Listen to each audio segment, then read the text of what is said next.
Bismillahirrahmanirrahim. Alhamdulillah wassalatu wassalamu ala rasulillahi sallallahu alayhi wa sallam wa ala alihi wa sahbihi ajma'in. Baganda banga bebitibwa wekitiibwa Allah tumutendereza n'amatenda amajjuvu ne tuzaako okusalirako ekitiibwa Muhammadin sallallahu alayhi wa sallam.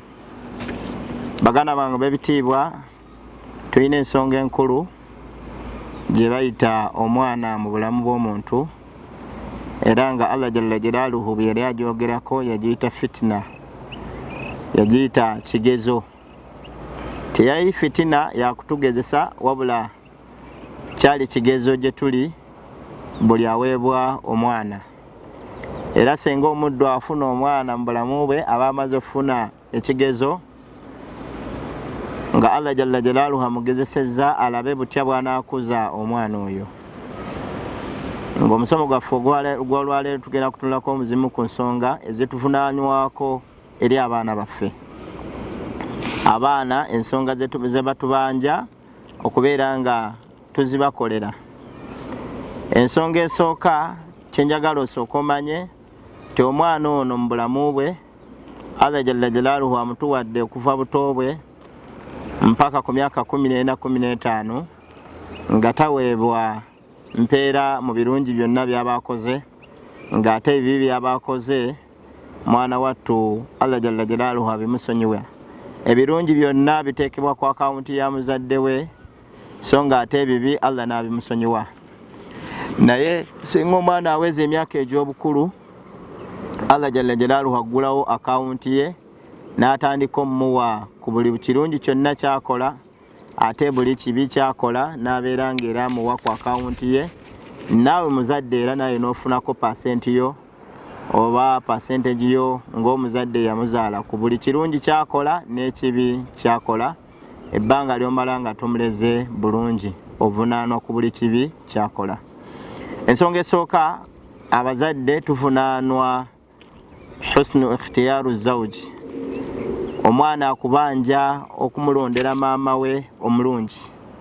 Era nga maama omulungi tetutegeeza mulungi mu feesi, wabula tutegeeza maama omulungi mu ddiini, maama omulungi mu mpisa, maama omulungi anaakuza omwana n'empisa n'eddiini. Abazadde bangi tweggulirawo omuze ogw'okuvuma abaana nga tubavuma bataata baabwe. Ogira omutwe ng'otwagwa taatawo, tolina magezi nga maamawo. Munnange ebigambo ebyo omwana bimuluma nnyo kubanga teyalina mukisa gulonda maama we yadde taata we. Allah jalla jalaaluhu yamugerera gwe mwennyini amuvuma, gwe omulondera taata we oyo gw'omuvuma oba maama we. Era si kirungi mu Busiraamu mwana kumuvuma kitaawe yadde maama we. So omwana abanja muzadde we okumulondera maama we omulungi. Tonenya mwana kukwata mpisa za maama we kubanga gwe wamulondera. Era tonenya mwana kukwata mpisa za taata we kubanga oyo mwennyini gw'omulondera. Ensonga ey'okubiri, bannange, mu hadithi Nabi sallallahu alayhi wa sallam yatugamba nti twetegereze wa we tuteeka amazzi gaffe oba obwereere bwaffe, kubanga kye bayita omusaayi gulondoola.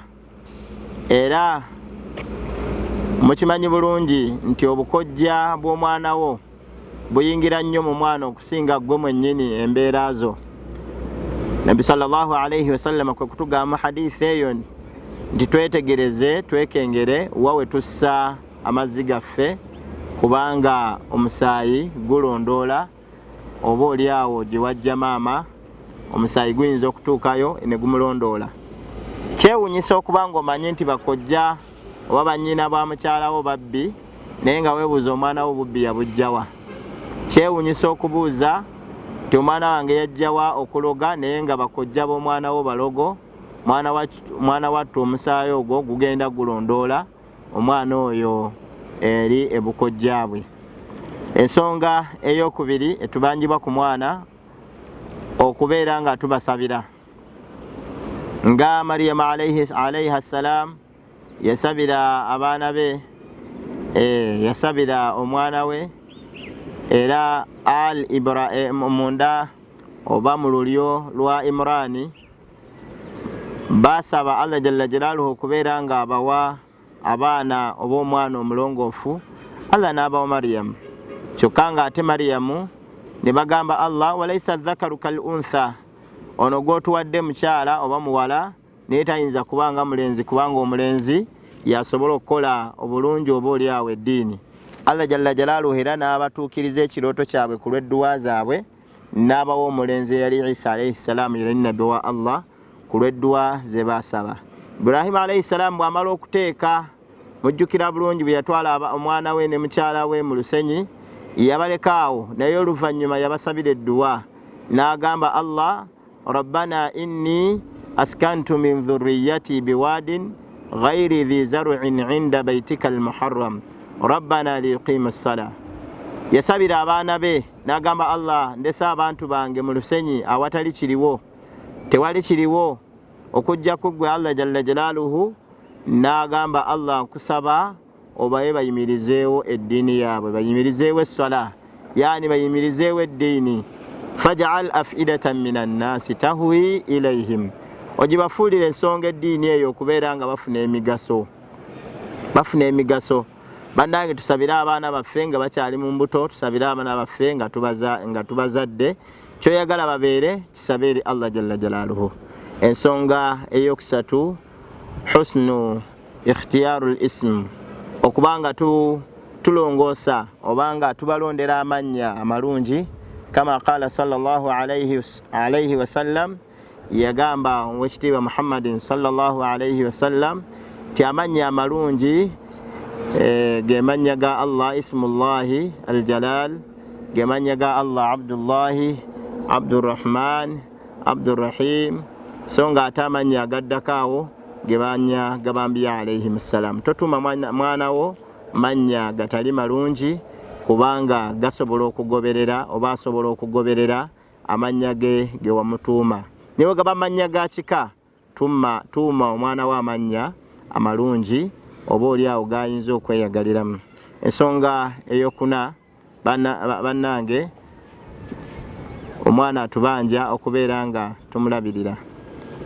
Abazadde bangi, abasiraamu bangi, abantu bangi bazadde abaana bangi ne benyumikiriza mu kuzaala abaana bangi naye nga tebabalabirira. Omwana agenda kubanja yawmul qiyama, okusoma kwe, okulya kwe, buvunaanyizibwa bwe okulya kwe, okusoma kwe, okwambala kwe, Allah jalla jalaluhu akutadde mu ggwe. Abantu b'omulembe guno beewunyisa, kyaleka ewaka essente ez'abantu 8 ate ye mu tawuni n'agenda n'aziryamu kya misana oba kyankya.